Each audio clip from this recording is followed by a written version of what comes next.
रानीपुर भरसां ॻोठ ॻठ राजपुर जो रहवासी नौजवान रुस्तम राजपुर के कुंभ पुलिस पारां खंबे गुम करण खिलाफ ॻोठाणनि जो कुंभ पुलिस खिलाफ एहतजाजी मुज़ाहिरो।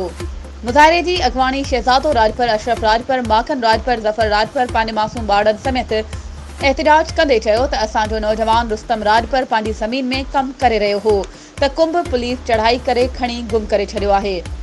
हुननि चयो त असां मिसकीन माण्हू आहियूं, पोरियो करे बचनि जो गुज़र सफ़र कंदा आहियूं।